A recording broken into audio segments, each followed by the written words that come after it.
everybody, welcome to another episode of Let's Play. Today I'm taking a look at Gamma Wolves, a game of post-apocalyptic mecha warfare by me. This is a new game that I'm publishing with Osprey Games, and it's basically a use any robot miniature you like set of tabletop wargame rules for piloting a team of mechs through the post-apocalypse, fighting against other teams to try and scavenge for resources, upgrading your suits, repairing them, learning, living, loving, gaining skills and experience, and all that good stuff that you get in a campaign game. It can be played either one-off, which is what I'll do right now, or as part of a full campaign, which you do against others. I'll kick off a campaign against Owen in the near future, but for right now, we're just going to show you some core mechanics. I'll do an overview of the book, actually. I was really struggling with how to do the rule book because I can't really GMG review my own book. But what I'll do is I'll do like a author's flip through, I think, which will explain some concepts and show like how the core rules and the campaign and stuff work. And today I just wanted to show you the core mechanics of the game, some of the miniatures that are photographed in the book, and let you think for yourselves what you think about it. So let's dive right in. I'm going to show you the core concepts. We're going to line up two different armies. We'll use some beautiful miniatures from Immortal Kings as part of the Berg, and we'll use some beautiful miniatures from a variety of different hosts. We got sources. We got Whisper, some great stuff from Xandri 5 and from Armored Syndicate, which I'm using for North Star. So we show the table, show you the mechs, and get this underway. So here we are set up to play Gamma Wolves. Now what do you need? Well, you need to copy the rules, obviously. The rulebook contains all of the stuff you need to then collect these, some models. My collection of Berg minis, which are from the sort of scientific enclave that's in the African continent, and is like basically like engineering humans that can survive in the toxic environment of the apocalypse. These are all minis from Immortal Kings, and they fill up the bases nicely. So they're on, I believe these are 75 and 125 mil bases. So 75s for the mediums and 125 mil bases for the heavies. I've got some bases here from Death Ray Designs, and you can literally fill up your bases with whatever you want. So I've used some 3D printed Immortal Kings minis, but you could just as easily use Gundams, you could use Transformers, you could use whatever cool robot mini you want to have your guys piloting around, or you can customize your own kit bash, do whatever you want. And then over here we've got my North Star group. These are some more traditional sort of like wargaming miniatures. Some Xandri 5s for the mediums there. This is an Armored Syndicate mini, which is the heavy, and it's also on 125 mil base. And then on the 50 down there is going to be my my light, which is from Whisper. And so once you've collected some minis, you like and filled up the base, my recommendation is let the rule of cool dictate how you build your models for the first little while. Then you pick your Arcology. Arcology is basically where you're from, wherever these pilots basically been like groomed to join whatever their sort of like military force is. Like I said, the Berg is the sort of African continent scientific enclave, and then down here we've got North Star, which is the remnants of North American Union, who are basically, you know, a state of like a militaristic sort of like industrial complex. And then you get to pick your frames. Now, frames don't cost anything.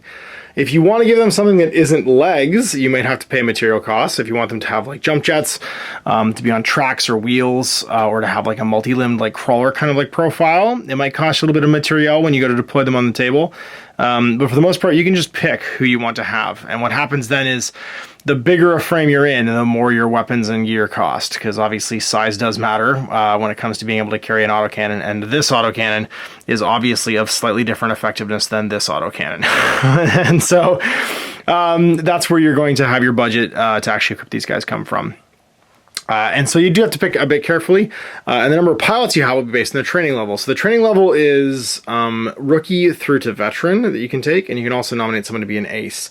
And that's going to have your pilot's endurance kind of attached to it. So a good rule of thumb is when you're picking your pilots, a rookie does everything on a 5+, a trained pilot does everything on a 4+, and a veteran pilot does everything on a 3+.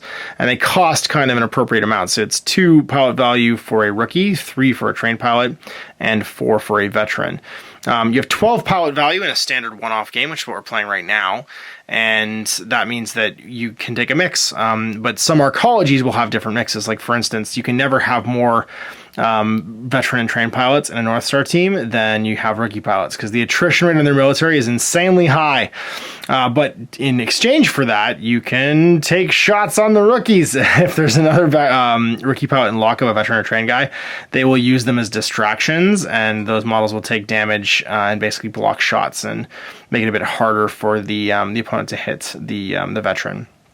So not the most ethical way of approaching warfare, but it does mean that you're sort of balanced here. So what we have is we have one veteran who's actually piloting the light. You would think that would be not necessarily the smartest thing to do for your combat effectiveness, but the lights, when you get a veteran running a light frame, they are really hard to hit. You're going to evade on a 2+, which means they're blocking tons of shots, and they can evade an additional time when they get shot at. So the safest place you can be almost is in a North Star team behind all the other frames in a light. When you're a veteran, you're gonna live all day, which means you can go do the jobs while these guys take the punches. And then over here, so that's going to add up to 4 pilot value for the veteran, and then 2, 2, 2, and 2 for the rookies. So 4 rookies and a veteran adds up to a grand total of 12 pilot value. Simple. They can never have that many veteran pilots. They only usually get 1, because unfortunately their lifespan is fixed at like 20 years. So there's not a lot of veterans. But the upside of that is they get trained and programmed to pilot these frames, and so they tend to have a lot of like just regular trained pilots, and so they can freely take trained pilots, and that means with 4 trained pilots, 12, which are each pilot value 3, you have 12 pilot value here, and that means we'll have 4 frames. So selecting 2 mediums and 2 heavies, they're going to have a lot of heavy firepower, and it's all generally pretty reliable.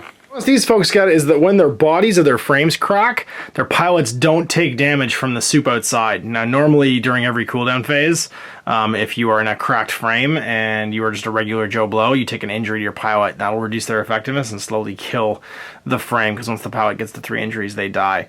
These guys are immune to that. They just, they don't like it, but at the same time, it's not killing them the way that's killing the regular, unaltered, not post-humans. So we've picked our Arcologies. Like I said, we've got a Berg.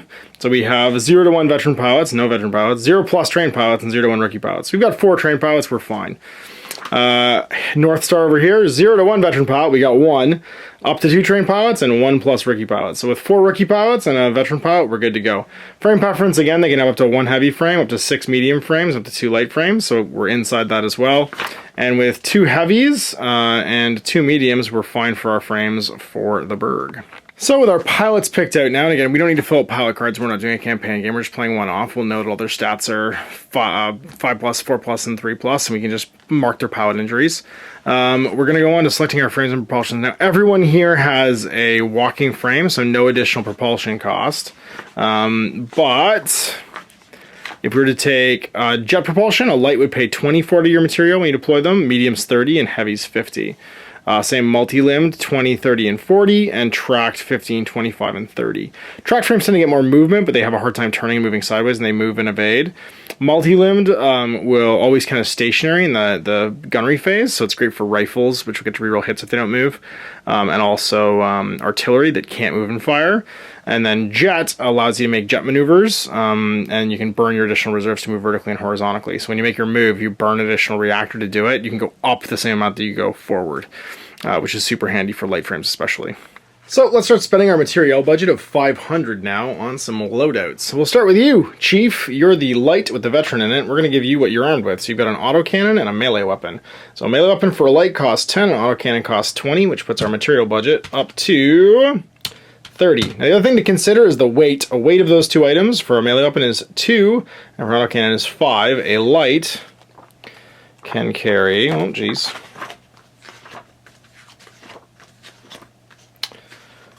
up to 15. So totally fine, well within encumbrance. If it is overloaded, it'll have to reduce its basic movement. If it is overloaded up to triple its total weight tolerance, which can happen too when you pick up objectives, they add your weight, you can find yourself also burning additional reactor to move. But with that weight, you're just fine. Can only weighing 5 and a melee weapon weighing 2 is 7, so well within weight tolerances.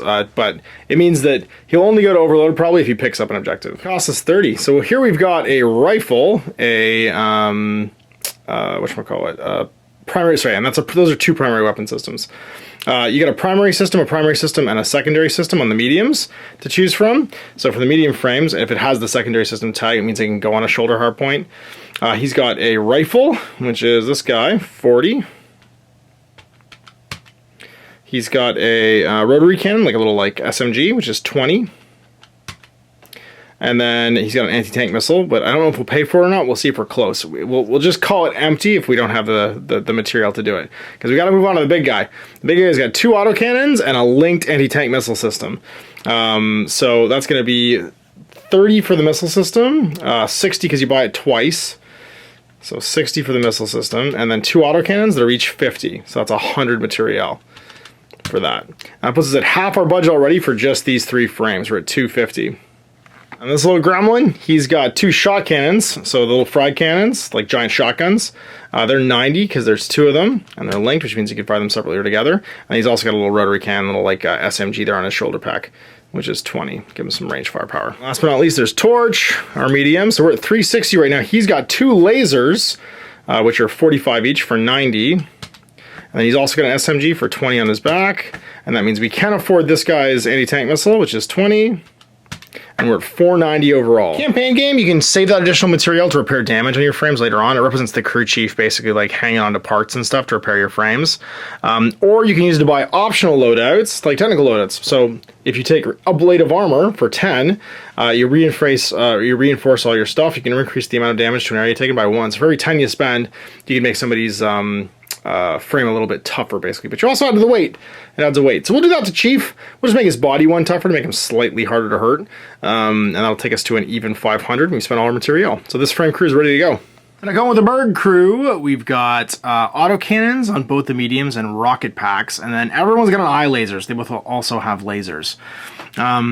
We have a laser, a melee weapon, a ballistic shield on the first heavy, and then the second heavy has an autocannon, a laser for its eye laser, an anti-tank missile, and then everybody's got a point of ablative armor on their body. So 4 points of ablative armor, and that takes us to 500 as well. Let's see what the area of operations is going to be.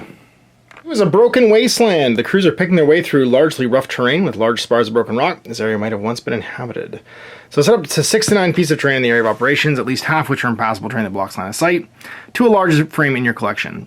Place the first piece in the center of the battlefield, and each additional piece would not within 3 of another. So you've got 3 big pieces of terrain here that'll block line of sight to our heavies. The first one's going to go right up in here in the middle, and then we'd go back and forth placing terrain. So we're just going to keep on putting down some big spires of rock and try and place 6 to 9. So there's 3 big pieces, 4, 5, 6, I don't know, 7, this truck maybe, dropping off some supplies, 8, 9, and there we got a nice little rocky battlefield ready to be fought over by some frames. So defining the spires impassable, you can climb them, but you can't move through them, obviously, and then we'll do the small pieces of tech as rough, and the vehicle as impassable as well. Now let's see what mission we're playing. We're playing 3, A Relic of the Past. So sometimes salvage of unimaginable value appears in the crawler's sensors. Faint energy signatures, residual magnetic or heavy mineral signifiers can mean that a near intact piece of old tech is somewhere out there in the rubble. Like proverbial moths to a flame, crews rush to identify and retrieve the valuable objects, battle over them, and they're very common in the Sea of Destruction. So the desperate race for such an awesome discovery can cause reckless behavior amongst crews. Often frames are so heavily damaged from the fighting in such missions that one side is forced to retreat to their home Arcology to refit and resupply. With our terrain all set up, we're now going to place the mission tokens for this one. And the central mission token will go down first within 6 at the center of the table. We roll off. I'll use the blue dice to represent the Berg.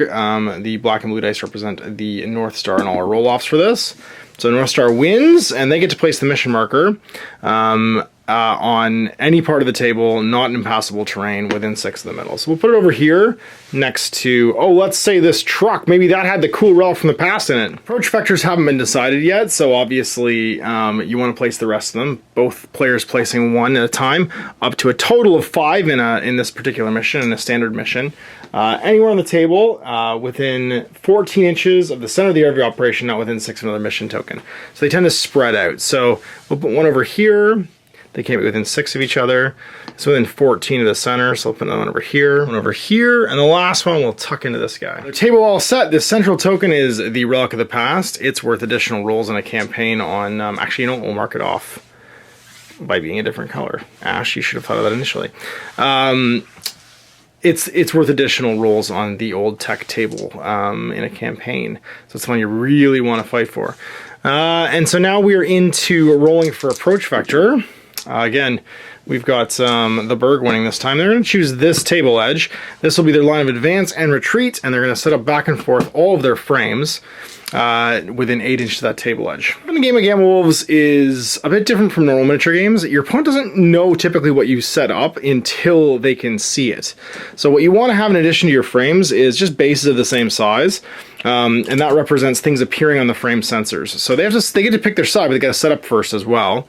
And so they're going to set up one of their large contacts. These are called contact markers within 8 over here. These are available from Death Ray Designs, like all the which I'm using are. And we're going to go back and forth deploying contacts, and as soon as a contact can see, it will reveal what that thing is. So the second contact to go down is going to be over here. It's going to be a North Star contact, and it doesn't have line of sight, so no one can see it either. So neither frame is revealed to each other. We'll put down another large contact over here. As that contact can see the contact of the North Star player, he'd have to reveal what he has. So he's going to reveal that he has placed Torch, which is a medium frame with 2 lasers over here. We'll reveal that this heavy had lock to them. Now lock means it's in the front 180.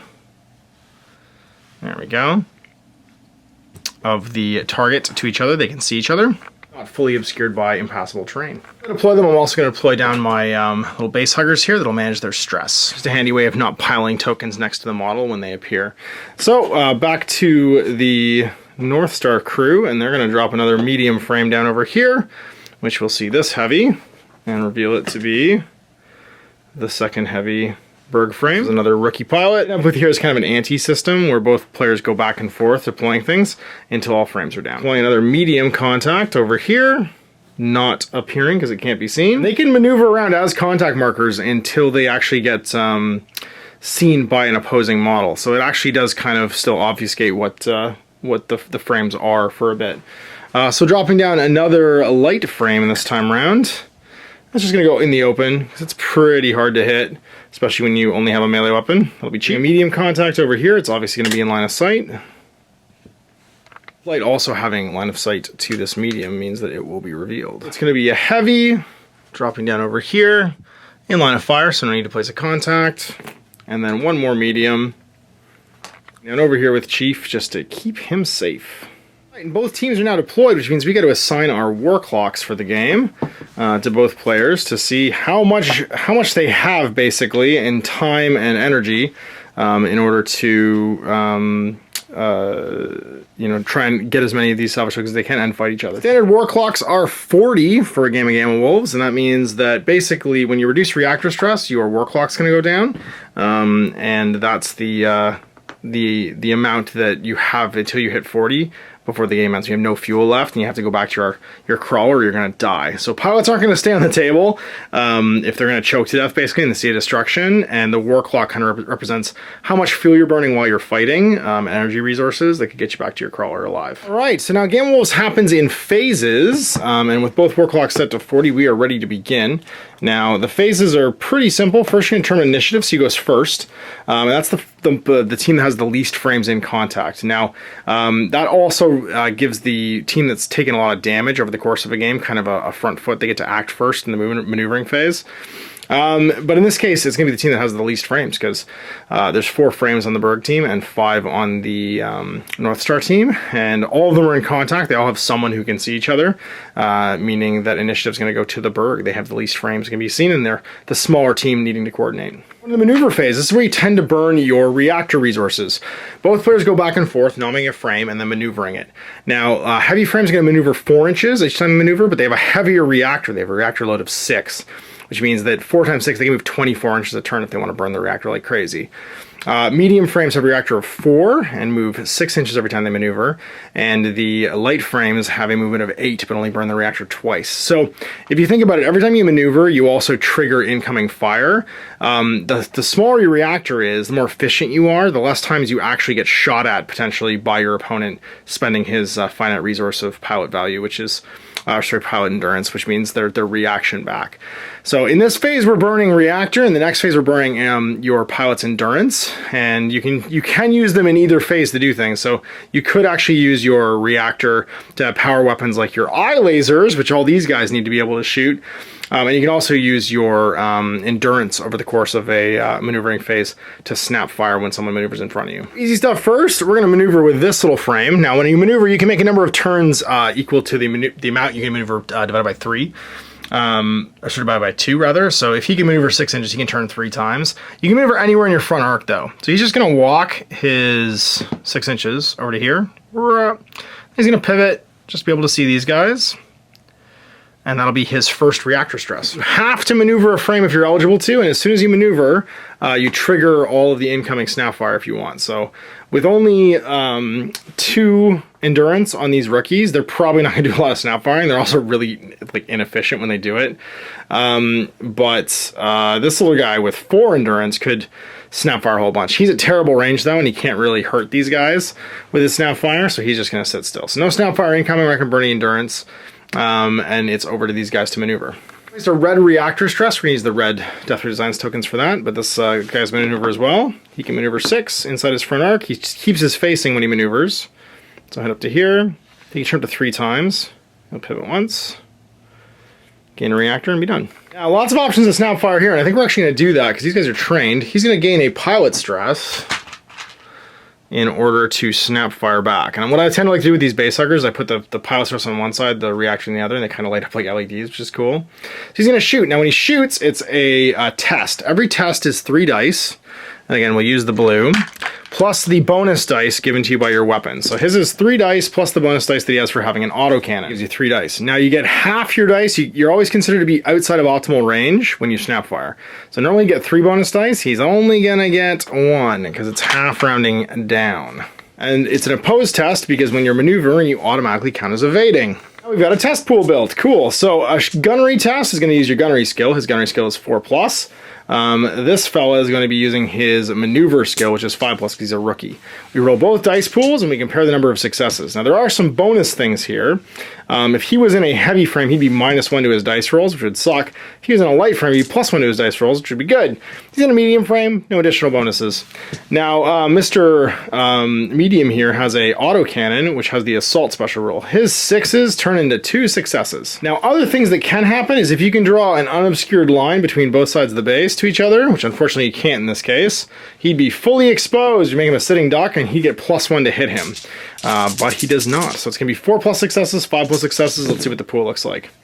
So it ends up being 2 to 2. So these successes cancel, and if there's no net successes, then no damage happens. Having maneuvered, now we get to go back over here and have these guys maneuver. You can pick the same frame or a different frame, doesn't matter. But if you have to maneuver a frame, and as soon as you say you're done maneuvering frames, nobody else can maneuver. So what we're going to do now is we're going to actually maneuver with him to load this salvage onto his frame. His weight immediately increases though, and that's going to put him overweight, which means he's going to be moving 4 inches from now on instead of 6 because he goes to encumbered. It does trigger snap fire and it doesn't let you evade, so this guy could shoot at him, but his guns are super short ranged. Likewise, the light could shoot at him, but again, not great range, and also his weapon is not super powerful, so he's not going to. Over here, we're going to maneuver again, going 6, trying to get these shot cannons in range. And he's going to maneuver to try and keep that shadow of this spire in between them. Electing not to snap fire here because he's only got 3 pilot endurance that he can use. He doesn't want to waste it right now. Go over to the Berg. They're going to maneuver with their heavy. He's going to walk his 4 inches, so 3 and 1 in the front arc. He can turn twice during that. And you might notice the D10 up here. His ballistic shield can soak up 10 points of damage to the front arc before he starts taking any damage anywhere else. We're just going to keep that on him. Gain a reactor, and it's back to the North Star team. Chief's going to go, and he's going to maneuver his light. He can go 8 inches when he maneuvers. He's just going to dash out, try and keep this thing in cover. He can make 4 turns while he does it. He's happy over there, just being sort of out of line of fire. Now we could trigger a gun over here, and I think we will. And he's going to take a pilot endurance in order to shoot with his autocannon. Pretty much the same test as before. 3 dice for the automatic evade when you're maneuvering from Chief. And then over here, this medium is going to get 4 dice because it gets half its bonus dice rounded down. It is assault yet again, though. Now this time, however, we're in a light and we're crewed by a veteran frame pilot. So he gets +1 to his maneuver roll. So normally a 3+ maneuver goes to a 2+. So 2+ successes versus 4+, because he's not exposed in the open. So 1 success versus a grand total of 3 successes means that Chief successfully evades and takes no damage from the Snapfire. Back over here, he's coming. The big fella's gonna move again and do his 4. Walking forward to here. And he'll pivot slightly, just keep that front arc to everybody. Good Snapfire, but shot cannons only have a 10-inch good range, and that's not it, so we're not going to. Throwing some pilot stress over here now. Let's take a walk, head our 6, just moving our front arc, and you can change directions of your front movement while you're moving, so don't be worried too much about it. It's not that kind of precision game. Staying in the shadow of this terrain so he doesn't get exposed. Without a ton of melee weapons, I think we actually are going to trigger some fire here with the eye laser. Now, when you fire the eye laser, first you're going to take a stress from being used for Snapfire. The second one now, we're going to take a stress to the reactor, because it is a draining weapon, which means that it's not draining, it's a stressful weapon, which means that it does stress the reactor to fire the laser. It's also a beam weapon, so it gets a total of 1 bonus die round down, gets no bonus dice here. Hits on a 4+. But he only dodges on a 5. So let's see what happens, because a beam weapon could be super, super useful at just carving stuff off. But 2 successes to 1, it's going to miss yet again, and no damage. Well, that heavy's going to continue maneuvering, going 4. So just walking on up. He's got 2 reactor space left. Do we want to Snapfire or do we want to save it? No, we only have 2 shots. We might as well Snapfire, actually. Now, you can't link your weapons when you Snapfire, so it's not going to be super effective, but it's still pretty cool. It's got the frag rule. It means that it fires a huge, like, chunk of shells at people. You're -1 to your evade rolls when it shoots you, as long as you're inside effective range. But it does half damage when it's outside effective range. So, the shot cannons, damage 1. It gets 4 bonus dice going to 2, so it's going to roll a grand total of 6 dice. 5 dice, I'm an idiot. To his 3 evasions, but his evasions are going to be at -1. And the idea here is maybe we can strip this shield down a little bit by doing some damage. Opposed test, we're looking for 5s, +1 because he's in the open, totally exposed, so 4s versus his 5s now. So no successes here, and 3 successes from the medium frame.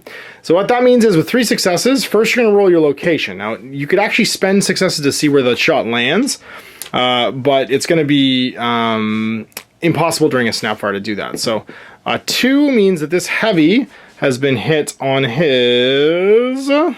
So either one of his weapons, but because of the fact that he's got a ballistic shield, it's going to absorb the damage first.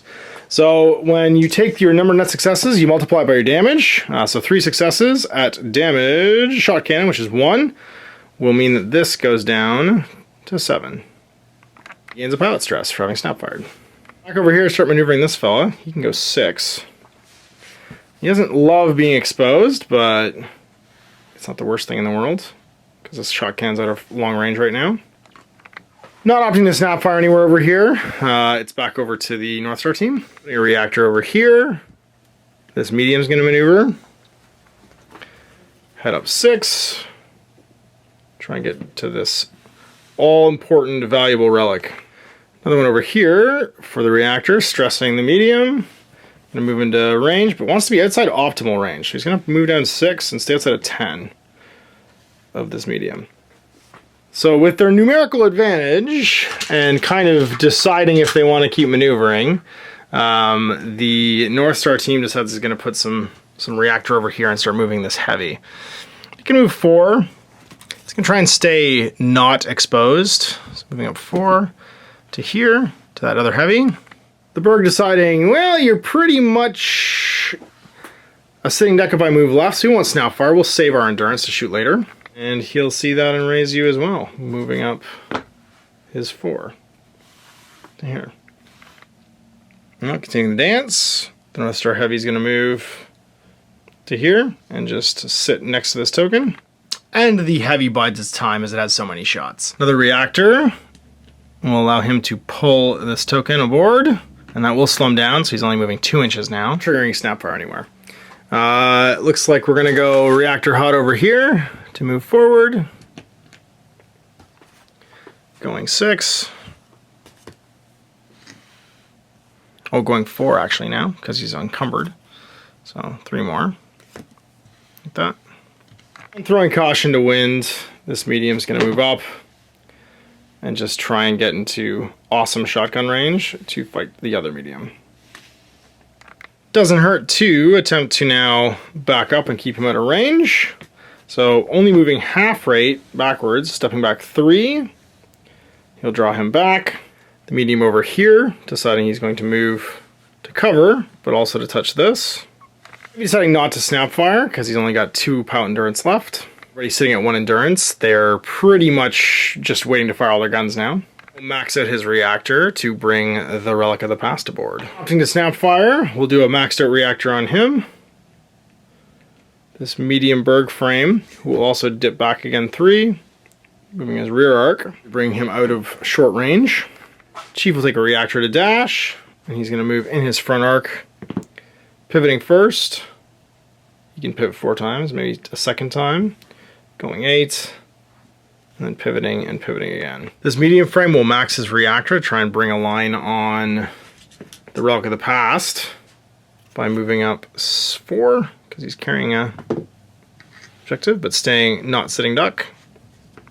And he'll opt to snap fire. Why not? He's got, maybe not. He's only got 2 pound endurance because he's a rookie. With 2 of his friends now maxed out, we're going to move over to here, to this medium frame, and it's going to try and get into sniper range. Get up to 18, and give it a second target to shoot at's not a terrible idea, so it's going to walk out.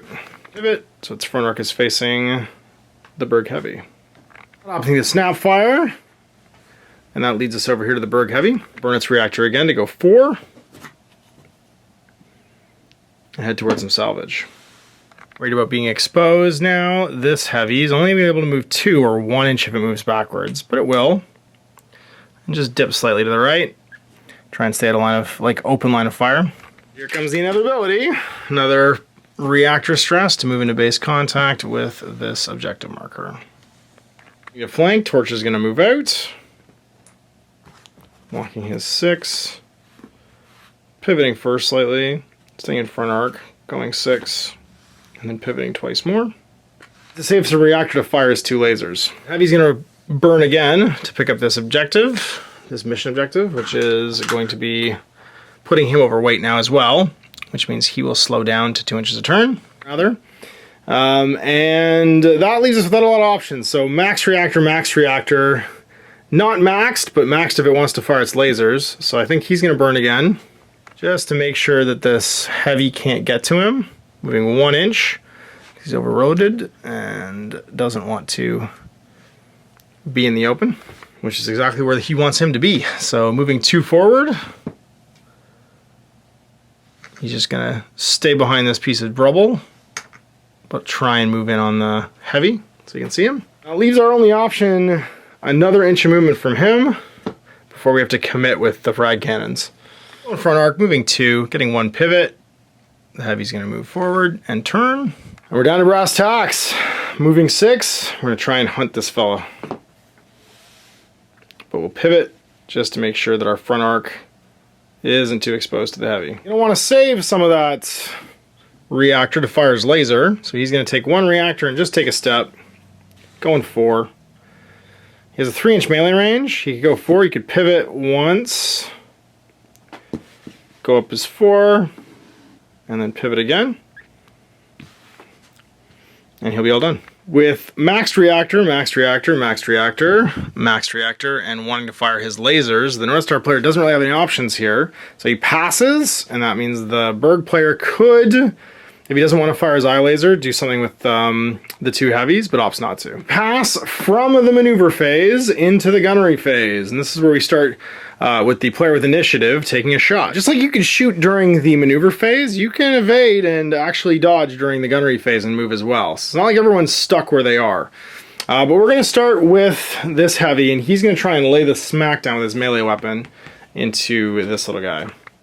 So he takes a pilot stress for acting. He selects a frame that is in lock and also in so unlocks in his front 180 degrees, and also in his weapon range, which is 3 inches for a melee weapon. And he actually has 2 melee weapons because the ballistic shield can also be used to hit with the melee trait. And that means that he's got the ability to link them and make an attack with both weapons at the same time. And he gets 1 dice pool of 3 dice, but he gets to add the bonus dice twice. So he's going to roll 9 dice to attack. He has to decide if he's going to evade or not by taking a pilot's stress. He's going to, and that means he'll get to make an opposed evasion test. Otherwise, it'll be unopposed.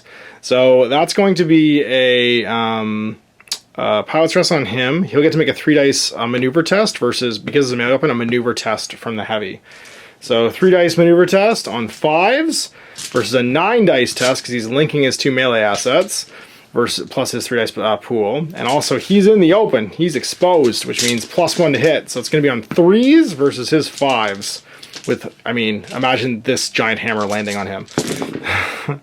So 1 success for the evasion, and then taking these away, 3, 4, 5, 6 for the melee attack. Cancel out, and we roll to see the damage location, which is the 3, which is the body. You could spend successes to change that dice roll. So let's say I hit him somewhere I didn't like the weapons or the sensors, and didn't want to just like crack his body open. I could spend a success to make that a 4 or down to a 2, but I'm happy hitting him in the body, 5 successes. Because a heavy's melee weapon is damage 3, so 3 times 5 is 15. This poor schmuck takes 15 points of damage to the body. He's at 3 left. He is very close to cracked open, and that hurt a lot. But he did make an evasion, so he can move 3 inches now in his front, like wherever he wants, really. He's going to move to here and pivot, or he can move. The nice thing about these base stickers just tells you where you were. He can move here behind him, and that's what he's going to do. He's going to move here and pivot. Put him in the rear arc of Mr. Heavy so he can't be attacked again. Made an attack, now the North Star player can. Now unfortunately he's stressed out. He's got 2 out of his 2 pilot stress, so he can't do anything.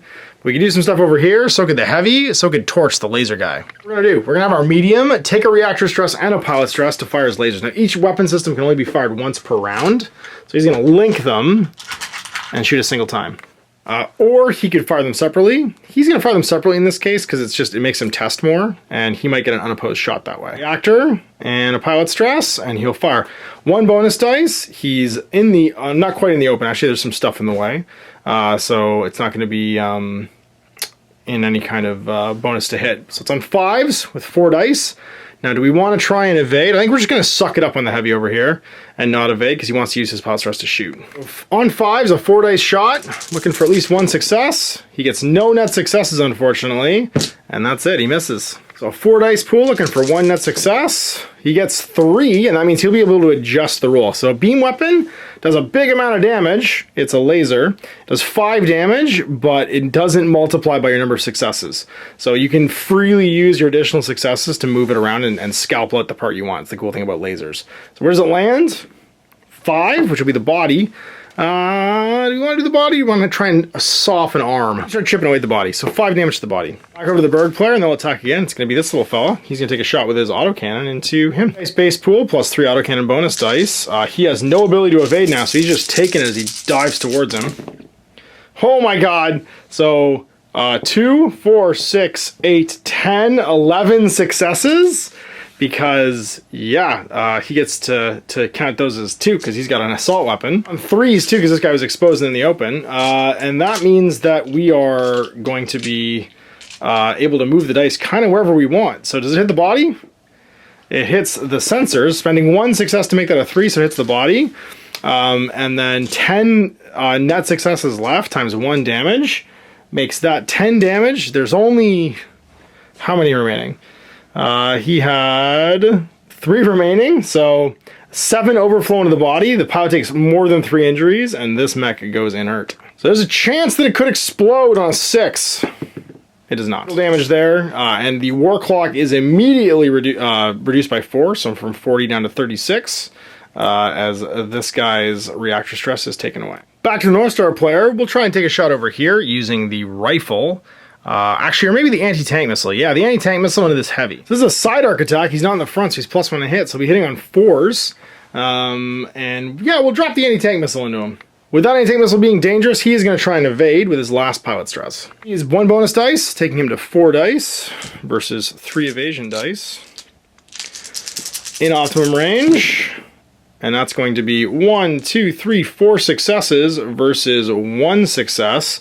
So 3 net successes on that missile. Weight of a missile immediately goes down by 5 as soon as it's fired. which means that he might actually not be encumbered anymore if we do the math. Where does that shot land? It's going to land to the 5, which is the body. So 4 successes times damage 3. That's going to be 12 damage. Front arc either, so the shield can't stop it, and it's going to go 12 damage right to the body. To evade though, so he can bring his front arc to bear, and then move 2 inches in his front arc. He's covering some of that damage. Now to respond with the heavy, he's going to take a big old shot into this little fella. He's anti-tank missile as well. That guy's going to try and evade. So it'll be in optimal range, 12 to 36, which means he's going to fire his 3 dice pool plus 1 bonus. He's a rookie on 5s. So no evasions to 2 hits. They land on the 6, which is his legs. His legs is no joke. So that guy's gonna go down and have, out of his total of 12, half health. He goes down by 5 as well. Well, having done so well, he's gonna try and take some shots now with his rifle into him. Last pilot stress. And that rifle is better when it's sitting still, but it's not terrible. It is...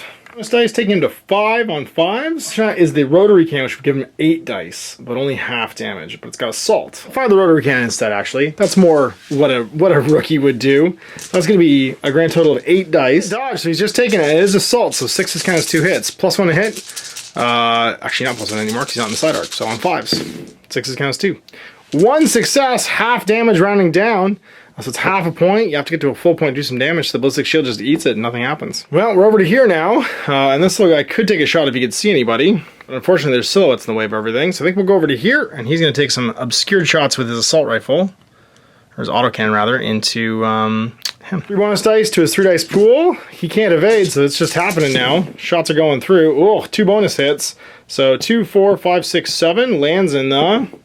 body, 7 to the body is going to be 7 damage. Flying off everywhere. And we're back to this side. Do we want to chip the paint with the veteran, or do we want to use the heavy? I think the heavy's going to go with his autocannons. He's only got 2 shots here, so he's going to link his autocannons to try and shoot the opposing heavy. We have 9 dice to shoot with. The opposing heavy's just going to try and shrug it off if he can, hoping this guy's rookiness is going to keep him safe. So hitting on 5s, not evading. Only 2 successes, but still a significant amount of damage because the heavy's autocannon does 1.5 damage. So lands in 1, which is his sensors. Oh, shot on the eyes. Let's go. You're -1 to all your maneuver and melee tests in the gunnery phase. Sorry, maneuver and shooting tests in the gunnery phase. So it's a bit of damage. It's not quite scary yet. He's still got 10 left, but still a good place to land a random shot. He'll shoot back now. I think he's going to put an anti-tank missile into that same... Into the anti-tank missile, or do we want to wait? No, we'll wait. We'll go back over here. We'll shoot the laser. He's all stressed out, so he can't dodge. So eye laser is going to have 4 dice. Hitting on 4s. He can't dodge right now, so it's unopposed. There's 2 successes. Where does it land? In the 2, which is the weapon systems. He could make it in the sensors or just move it to the body. I think he'll just move it to the body with 1 success. It's only ever going to do the flat damage that it does, and for that laser it's 5 to the body. Because he fired that weapon while he was fully stressed, he takes a point of damage to the body as well as his reactor casing starts to overheat. Shooting out with his heavy, he's going to fire his anti-tank missiles now with the opposing heavy. It's 4 dice. Looking for 5s. He won't evade again, he's just going to hope it doesn't hit. It doesn't hit. Rookies, sometimes you just don't do great. As you get lots of frames, they don't do perfectly well. Well, having waited and been patient and held his fire, he's going to fire back now at this fully unable to dodge frame, doing his autocannon. And he'll drop that autocannon with 6 dice. He is hitting on 4s against the enemy heavy. It's going to be 3 successes with assault. Lands in the 2, which is the weapons. He can make it the sensors to make that guy totally blind. That's not a terrible idea. 1.5 damage, that means 3 damage to that enemy heavy's sensors. Not all options yet. He's going to shoot back using his laser, so he goes to 4 reactor stress and 2 pilot stress. 4 dice, he's not going to bother trying to evade. Let's see where it lands. Nowhere. Oh, these rookies. This is the problem. They're good at maneuvering and grabbing objectives, but not good at killing enemy frames. Do no damage, and he maxes out. Pulling in again. We're going to fire we fired the anti-tank missile during snap fire. We fired the autocannon already. We're going to fire the eye laser now and try and scalp with this guy's eyes again. So 3 dice pool goes to 4. No opposition here. Only hits once though, so we're going to have to take where it lands. We want to land in the sensors if we can. Nope, lands in the body, but that's going to be 6 damage. Reactor creeps up to 6 as well because he fired a stressful weapon. It's just the chief left, able to shoot. He's going to try and put some shots in this heavy now that he's fully maxed out. His autocannon is the only weapon he can actually fire right now because he's not in melee range. And he only has 1 loadout. So that's going to be 6 dice, hitting on 3s because he's a veteran. And big fella can't evade with assault. So 2 hits, only going to be 1 damage to the 1 in his sensor, so he shoots him in the eye again. Into the cooldown phase of round 1. Nobody else can activate. Everybody's fully stressed out, so let's see who cools down first. Start the player with initiative. They make a technical test, which is their training level. So it's going to be a 4+, plus their frame size bonus. So it's +1 for lights, +2 for mediums, +3 for heavies. So +2 here. Succeeds once, so he's going to bleed off 3 reactor stress. This heavy gets 2, so it's going to be 5 reactor stress, which is everything. This medium, +2, gets 2, and that's 4, which is everything. And then the heavy bleeds off 2, +3 is 5, so he remains with 1. And now our war clock reduces by the total that we took off. So 5, 10, 15, 17. So 23 remains on the war clock for the Berg. For the North Star team, this medium at +2 bleeds off 3, he's got 1 on him. On 3+ for Chief, bleeds off all of it. For this heavy at +3, bleeds off none, so he's only going to go down to 3 remaining. And over there, on 5s, 2 + 2 is 4. He's fully operational. Casualty putting their war clock at 36, they'll reduce it by another 5, 10, 12. Take them down to 24. In round 1, we have 24 to 23 left on the war clocks for North Star and the Berg. 2 relics in possession over here, 2 objectives, mission objectives, and 2 on this side as well. There's one that could be easily grabbed in the back by a light that wants to go dodging through. And a pretty even burn of fuel and resources so far. The suicidal charge, of course, not going great as this melee dude took a big swing, but everybody took some damage. And it's looking like we're going to have a little less maneuvering in this round too, as some frames starting with some reactor stress still not being managed. So last part of the cooldown phase, everyone's going to take a breath, and we're going to remove all of this pilot stress, and we're into a new round. All pilot stress goes away at the end of the round, so everyone's going to be able to act and react. And because there are 1, 2, 3, 4 Berg frames in lock, and 1, 2, 3, 4 North Star frames, they are tied for initiative, which means it's a roll-off. So once again, Dark Dice is North Star, and they gain the initiative for this round, and will act first in the maneuver phase. So in here, the big heavy, his reactor is running pretty hot right now, and he's not super excited about the fight he's in with this heavy from the Berg.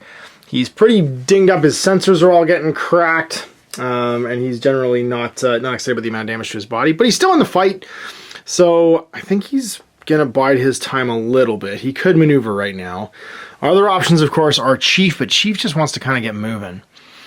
There is a gap over here that we could maybe move through. That seems like a good option, but maybe we'll wait a second to see if we can force a hole. Now over here, this little guy Gremlin, he's definitely wanting to get away with the objectives. I think we're gonna move him first. For loader right now, he's only gonna be able to move 4 inches, 2 with his rear arc if that's where he's going to move to. And I think that's the plan, though. We're going to just kind of ease him back and try and get him away from Melee Man here. Because if he gets within 3 inches, he can actually make snapfire attacks with his melee weapon as the guy moves away. And so if he gets engaged, it's going to be bad news bears when he tries to run. Second back 2, just sort of tucking himself near Chief and hopefully getting himself a right of range. He's going to back up with the objective and just pivot so his front arc's facing everybody. Snapfire options. Everybody's pretty happy where they are right now, so they're just going to forgo them. And I think that means that this heavy's going to go. The melee heavy from the Berg is going to gain a reactor. He's going to walk up his 4. If he's within 7, he's going to be able to catch him, but he's not quite. That means he's going to have to keep running. So moving forward 4, he gets 2 pivots if he wants him. He's just going to move to make that front facing face him, turning well within his 245s. Back to the North Star player. Unfortunately, Gremlin's not able to go any further without Chief getting out of the way. So Chief's going to have to burn and try and move. Worth doing. He's going to make a move and head his 8. And his front arc. He's got 4 turns if he wants them. He's going to pivot once. Move to here. Pivot again. And stay as close as he can to his friends without hopefully triggering too much snap fire. So these guys not really able to snap fire now as he's ducked out of the way. The big fella's gonna take a shot. He might as well. He's gonna use his autocannon. He's gonna take a pilot stress, one of his 3. He's gonna fire his autocannon into Chief and see if he can hit. Free evade. He's in a light, so it's on a 2+. The autocannon gets 1 bonus dice, half rounding down, hitting on 4s. 2 hits to 2 dodges, and that cancels completely. And no damage to Chief there as he sort of ducks and dodges. So that does, unfortunately, give the chance for the Berg melee heavy to get himself within that 3-inch. I'm gonna take a swing at you as you back up, buddy. He's gonna move his 4, just tuck himself in here. His heavy's melee weapon has a 3-inch melee range, which means if this guy moves while in front arc, he's gonna get hit on. Triggering snap fire from all these rookies because that's obviously super dangerous. But I think that means that we're gonna hand back over to the North Star team, and he's going to try and step back. He's got to get out of this melee range. He's only got 1 turn, but if he moves 2 inches, he'll at least be able to break out, and this heavy's not going to be able to make it through the 2 obstacles. So moving back 2, keeping his front arc in range. And weapons of the melee trait can snap fire at the beginning or end of a model's movement, and that represents the fact that he's basically stomping towards him, swinging a giant hammer. Evade from Rookie, though. Gremlin there, getting his 3 dice to try and evade with. It's going to be a melee weapon, so the melee attacks. 3 bonus dice, halved, rounding down, is going to be 4. See the hits. No dodges, and that's going to be 2 successes for the veteran pilot. He can't adjust them, though, so it's just going to land normally.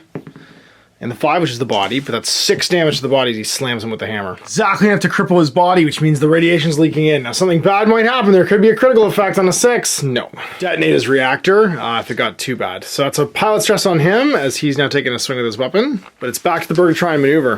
His reactor's not looking wonderful, but he's going to take a movement. He'll get to move his 6. Getting relevant with his autocannon.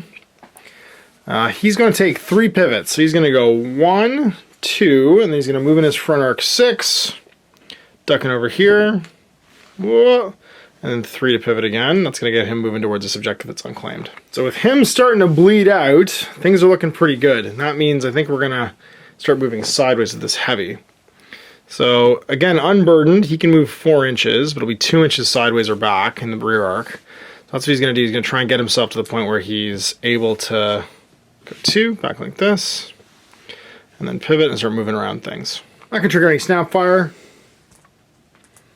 And we need to cover. So the heavy's gonna go now. He's gonna try and make some room to cover the rear. Everybody's pretty shot up. He can only go 2 inches encumbered. He's shot some missiles off though, so he's very close if he fires another anti-tank missile to being unencumbered again. He's gonna go 1 inch back and sideways and just pivot. 2 maneuvers left.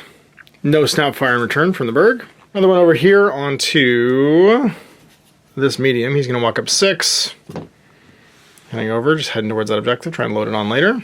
No snap fire incoming from the North Star. He's going to go. He's just going to head his 8. Dodging around over here. Gets a bunch of turns. Going to try and run for this objective. Heavy's going to go again. This time moving inside his front arc. Just walking up his 4 to here. You'll continue turning. Trigger any snap fire in return. The other North Star heavy. It's going to back up, just going 1 inch.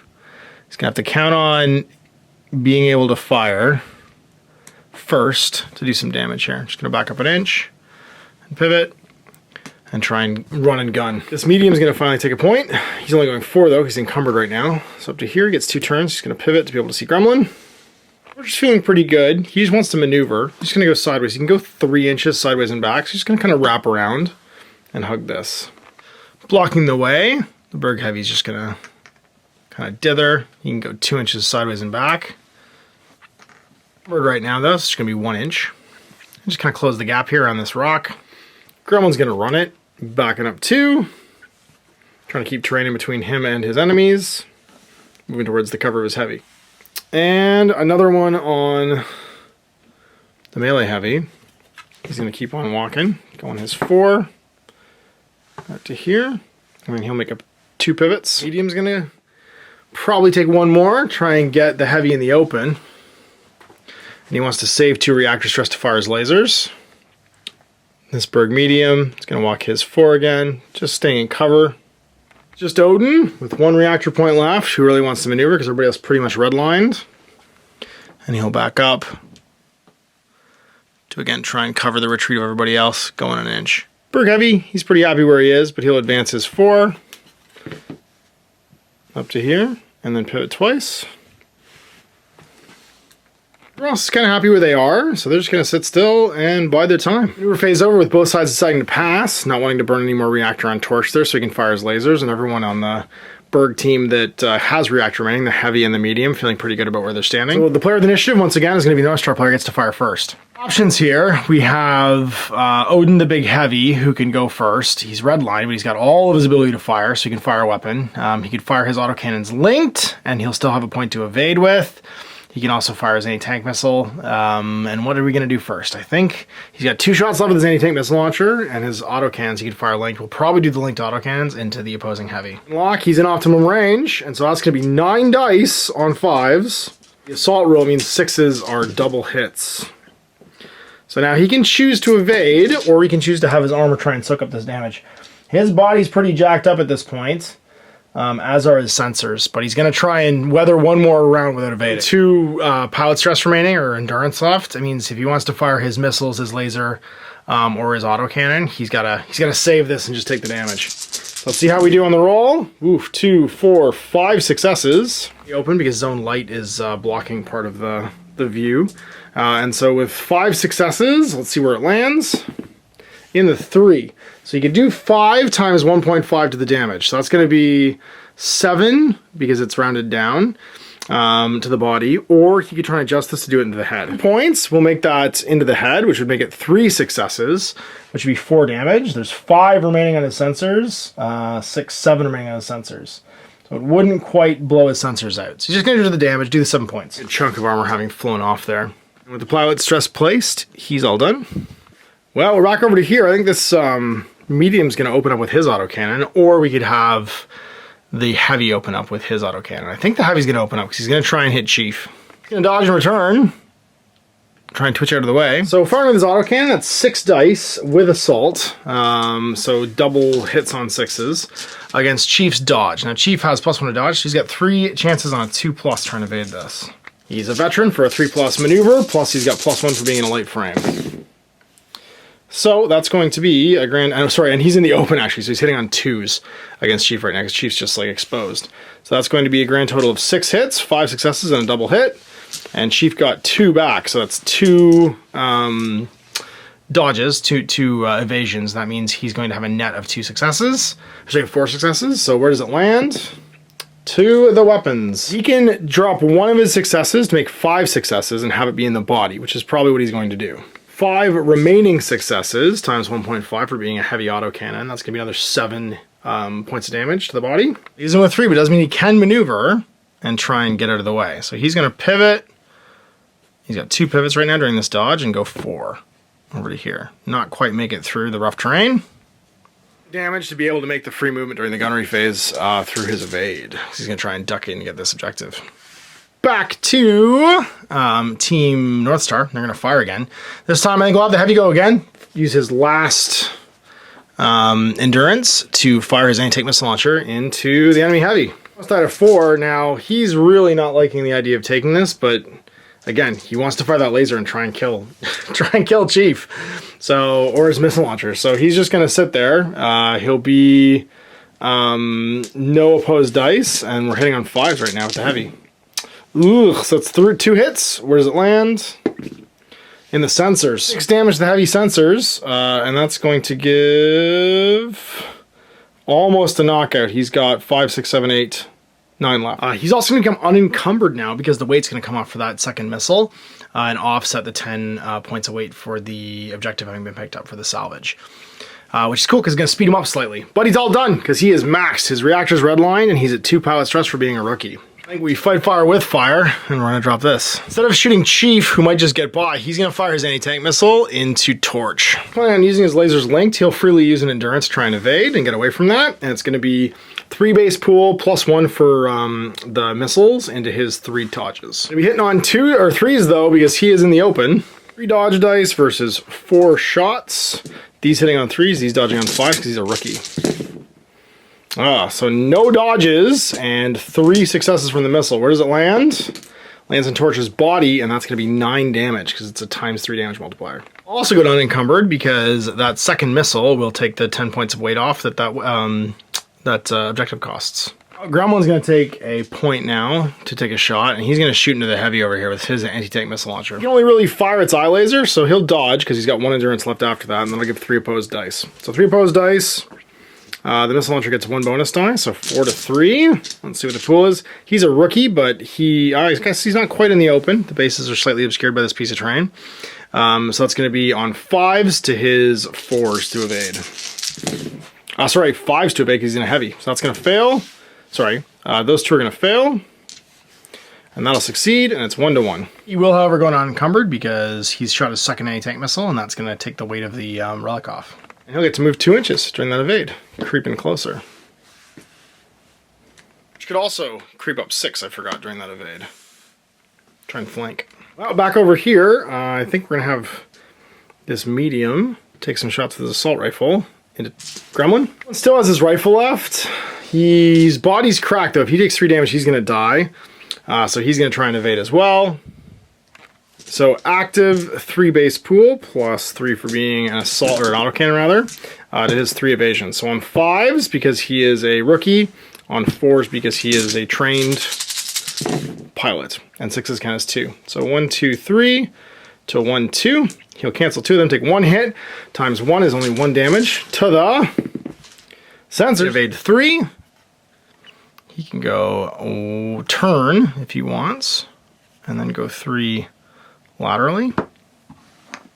Well, that leaves you to fire your eye laser. Do it. Zap him. 20 damage to the body because you don't have any reactor space left, and you're using a weapon that is stressful. 1 bonus dice for 4. He can't dodge, so this is just straight slamming him. Hitting on 3s because he's exposed. So 1, 2, 3. Against the vulnerable target, and where does it land? Because he only needs 1 success for a beam weapon. In the sensors. Well, he can use 2 of these to put that in the body, and that'll be 6 damage, which is laser the pilot right out of it, and down he goes. So he'll place the objective in base contact, and then get blown to smithereens. Now the war clock goes down by 4 immediately, then Gremlin is out. So that leaves him all done. So it's back over to Torch, and he's going to use his 1 to fire linked lasers into the enemy heavy. Linked lasers, it's going to max out his reactor and his endurance. And he gets to add the bonus weapon dice to his shots and also potentially do 2 successes worth of beam damage, even though normally you're capped at 1, but this is linked. Waiting for this moment, a vulnerable heavy. Where does he land his damage? Oh, he hits twice, which is great. He can't dodge because he's maxed out for endurance. Hits him in the body, and that's 10 damage. 6 damage left. That's a big spike of damage into him. Could make him a target for Chief. Well, over here we've got this medium that's got some endurance left. He's going to fire his eye laser into Odin, the big heavy. Will stress his reactor. He's going to get his 4 dice. Odin can't dodge because he's at max endurance, but he misses completely. Even exposed, he was only hitting on 3s, but this was in the way, so he's hitting on 4s, and his eye laser just misses. You're a vet. Fire that autocannon. Blast him. So he'll be exposed because he's right in the open there, and also flank because he's in the side, so he'll be hitting on 2s. So that's going to be 3 bonus dice for 6 dice with assault, hitting on 2s, no dodging from this heavy because it's maxed out for its endurance. And that's 1 too many dice. Try again, Ash. 2s. 5 hits. And in the body. That's only 2.5 points of damage, rounding down to 2 because it's a light autocannon. He's got his rocket pack now, which can take a shot, and that will lighten him up again. That's going to be his final shot. At optimum range gives him the frag rule. He can't dodge, though, so it's kind of irrelevant. And a rocket pack is a grand total of 4 bonus dice for 7 dice on 4s. 1, 2, 3. Lands in the 4, which is the body. That'll be 3 damage, 1 damage multiplier. Can the mighty be slain? So Chief does have a melee weapon there, his little spike, and he's in range. Meaning he can make a big stab. Now it gets 2 bonus dice, giving him 5 dice, hitting on 2s. Because he's stuck there. If he can land these, he might actually crack them open. Because that heavy only has 4 damage points left. 2s. All hit because he's exposed. So not only does he do the remaining hull points and damage, is there a critical? There is! I know there is, and he only had 2 reactor on him. So normally what happens is you would roll the die, and once it's critically damaged, the body, and add the current level of reactor stress. So this would be a total of 8, plus any additional damage to be applied as injuries. So with 4 hull points remaining, 1's going to go through and injure the pilot, and that would take this to a total of 9. On an 11 plus, his reactor would have detonated. So it's lucky this frame didn't stress itself all the way to maximum. I thought he was sitting at 5 or something like that, and he was going to blow up. And if that was the case, the pilot would just succumb to injury automatically. But instead, Chief manages to stab into this heavy and damage the pilot. His loadout activated. So he's activated both his light loadouts. It didn't seem like there was a whole lot going on right there with the light up until this point, but you watched him almost kill a heavy in 2 hits. Snuck up and waited till it expended everything. So it's back to the Berg, and they've only got 1 frame that can do anything. It's going to be this little guy. He's going to try and shoot that light again. Pilot stress, activate his autocannon, and take some shots. 6 dice. So he is shooting on 4s, and he'll use his last to evade, because he might as well, because he has 4 because he's a veteran. Evade on 2s because he's in a light, so 3 dice on 2s versus 6 dice with assault on 4s. Oof, alright, well, 3 successes for Chief, and that's going to be 1, 2, 3, 4, 5, 6 successes, so 3 hits. Successes, where does it land on Chief? Lands in the body, and that's ×1, so 3 damage. Crack him open. Does he breach? Nope, he does not blow up. He had 2 reactor stress on him, so it's a total of 3. No bonus damage. He's not injured yet, but the soup is leaking in. What are you able to activate in the gunnery phase on this side now? So it's just going to be him going again with his eye laser or his rocket pack. Now, if he fires his rocket pack, he might kill the heavy because it's going to blast into him because that has a blast of 6 inches. Everything takes a damage point to the hull automatically, and that'll do a 2nd injury to him, which means actually, he won't die during the cooldown phase because his cracked body doesn't affect him because he's from the Berg. But he'll take a damage point to his hull and fire his eye laser. Overheating his reactor, giving himself another point. He's gonna have to save that rocket pack though, because it might kill his friend. Can't evade anymore though, so does he land the laser? Not at all. No hits. With no one able to really activate, we're into the cooldown phase. His body's cracked, but he doesn't take any injuries because he is post-human and the soup doesn't hurt him. And Gremlin is gone, so no injuries there either. However, Chief is going to take an injury from all of the toxic soup leaking into his suit, and that means he will be down. That means he's -1 to all of his tests right now. I forgot, he can actually evade. He can go 4 inches during an evasion. He's going to go 2, actually climb into difficult terrain for the start of the next turn. Evasion against that autocannon during his turn. That means he's going to be able to creep on that objective. So tests now during the cooldown phase. Let's see how the Berg player does. +2 for being medium. No successes, but 2 come off, so that's 2. For the heavy, he's on 5s right now because he's injured. +2 is 4 come off, so just these 2. For the heavy, on 4s, that'll be 4 total. Reduce their war clock by, it looks like 510. Odin, the big heavy, he'll reduce his by 5, down to 1. Torch, reduces by 2. +2, down to 0. 11 now for the North Star team. Chief, who's on a 4+ right now, +1, 3 come off. So he's at fully cleared. 9 to 19 for war clocks. Running an extra frame and a whole bunch of rookies will do. So we're into initiative. So right now there are 4 frames from the Berg team that are in lock, which means they have not got the initiative. There's only 3 for the North Star team, which means they're going first, no roll off. They have the lower team count right now. Chief was initially going to try and grab this one, and he almost made it, but he's got the soup leaking in right now, so he's going to do a whole bunch of pivots, take a reactor, so everybody takes a breath too. All this pilot stress should be gone, and he's just going to bug it backwards. So going 8, he's going to go 6 because it's going to cost him 2 to get off the train. He can easily turn around with those 3 turns. Now, the big fella could snap fire at him. It's not a terrible idea. He's going to do it with his autocannon. It means he won't be able to fire it again. But he's in the rear, so he's +2 to hit.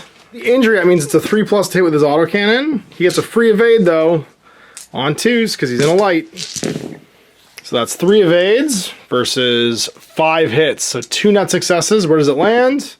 In the body. 2 net successes is 3 damage. He's only got 2 body injury points left, and Chief is gunned down. Worth a try. The hot dice got him, though. So Chief's going to take that 1 reactor and reduce the war clock to 8 for the North Star team. Now Big Melee Heavy's going to go. He's going to take his walk. Going 4. Heading towards this difficult terrain. Odin is going to back up. Normally goes 4, would go 2. Back to here, trying to get some cover between him and everybody else. Trigger any snapfire though. We'll go over here and walk 6. With this Berg frame, moving on the objective. He's gonna go again, because he just wants to get off the board now. Moving 2, head towards the board edge, moving backwards. Realizing what's happening now, the heavy's gonna try and finish him off if he can. He's got 1 anti-tank missile left. It's almost worth the snapfire to try and hit him. The pilot stress, that's gonna be 3 dice, and he gets the free evade. He's in -1, he's on 6s right now because he's in a heavy. No evasions, and that 4+ is needing to be a 5+ because he's injured, so they just totally miss. The heavy's gonna go, and he'll move his 2 inches to the difficult terrain left by the opposing trashed mech. You can leave them on the table in campaign games too, because they can be salvaged, so it's worth having the frame stay on the table. We'll use him as difficult terrain in this. He's gonna move forward and try and claim that last objective. No one's snap firing, so we're back over to Odin. He'll just take his last reactor to step off the table, take the piece of salvage with him. Those 4 reactor immediately come off the war clock, which goes down to 4. This medium, walking over to the objective, won't be able to grab it this round, but it looks like they've secured the battlefield. Seeing Odin leave, decides he's going to boogie as well. He's going to pivot and go his 6, just skirting over the train so he's not in the open. Only snapfire option is the laser, and it's not a great one right now, so he's just going to hold off. Here he can fire his assault cannon though, and that's not a bad idea. Or his autocannon rather, so he's going to. Outside optimal range though, always when you're snap firing, so it's just going to be 4 dice. Free evade for Torch on 5s. Evades 3 to his 1-2, and that means no successes. Only heavy from the Berg is just going to load aboard the Relic. And Torch is going to dash again, pivoting and going 6.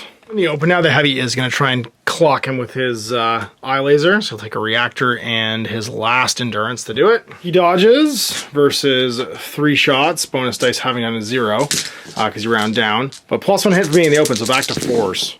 So 1, 2, 3 to 2 dodges, 1 success. Where does it land? In the weapon systems. 1 to 3 left, 4 to 6 right, hits him in a laser. 4, 6, it blows off one of his arms. Anything bad happen? No. Its ammo would detonate, but that was a 5, so it's fine. However, it is limbless on 1 point now. We're gonna go over here and we're just gonna maneuver in between the rocks with this medium. And you might as well fire his lasers, because he's in the front 180 still. Reactor, and fires 1 laser gun. He'll get a free maneuver, or a free dodge rather. So on 4s he'll get his free dodge. +1 to hit, so 4s to hit as well with the laser.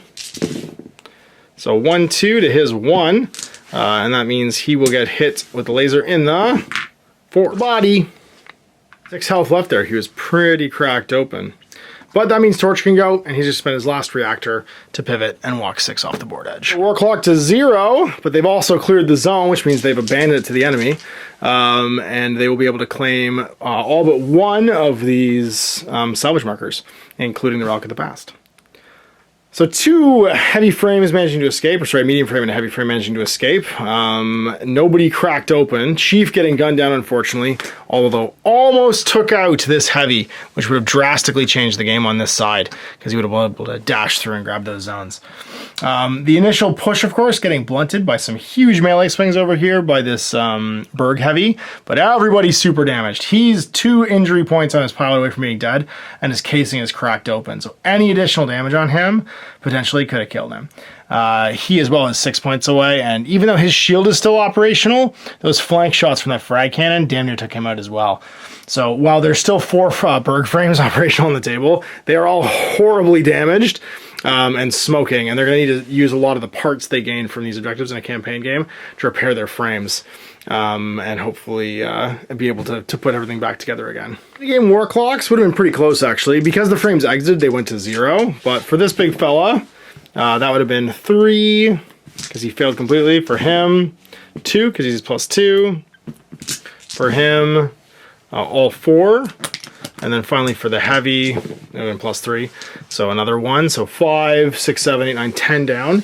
They would have only had 9 remaining on their war clock at the end of all of that in the engagement area. So at best a turn left with not a lot of maneuvering if they hadn't managed to force the North Star team to fall back and sort of like cut their losses as opposed to continue to take damage. And that's the point of the war clock, is it forces game action to happen, but also means that when you make big pushes and big plays, you reduce the amount of time you can stay operational on the table, and you have to consider cutting and running and taking the salvage that you can and leaving behind the rest of the enemy. Also worth noting that in a campaign game, these non-detonated frames could be salvaged by the opposition for parts, which would basically offset some of the cost of them needing to repair themselves, because they're stripping basically armor plating, nuts and bolts, whatever off of them, in order to enact repairs in their frames. It also means that those frames themselves don't go back to the crawler for the North Star team. They are totally like stripped to oblivion, and they're going to force a return to the Arcology if they can't put together a full frame team next game. It's a one-off game, so we're not going to worry about all that stuff. And if you want to see about the campaign system, on Saturday I'll do a flip through of the book and walk through the campaign rules, missions, and all the sort of like structural linking games together stuff before we kick off our campaign between me and Owen. So there you go. I hope you enjoyed that first look at Osprey's new Gamma Wolves, my mecha combat game in the post-apocalypse, where you get to pit your giant robots against each other. And we'll be kicking off a full campaign of it in December between me and Owen from Game with the Cooler, where we drive around and punch each other in robots and go to free stations, collect old tech, salvage cool stuff, and generally outfit our robots for all kinds of mayhem and chaos. Big thanks for watching. We'll see you for more Let's Plays in the future. Till then, I'm Ash. Have a good one. I hope you enjoyed that video. If you want to support the channel, of course, like and subscribe and hit the little bell below so you get notifications when I post future content. I do post stuff 7 days a week. If you want to support the channel further, you can, of course, buy a t-shirt through Spreadshirts, buy a measuring gauge or objective markers from Death Ray Designs, or, of course, most importantly, there is Patreon. Patreon is what makes all this possible, keeps the lights on, pays for the studio costs, pays for the equipment, model costs, and everything else, and most importantly, puts food in my kids' bellies and a roof over their heads. Big thanks to everyone, past, future, who supported me. I do this stuff because of you guys, and of course, I will continue doing it as long as I can.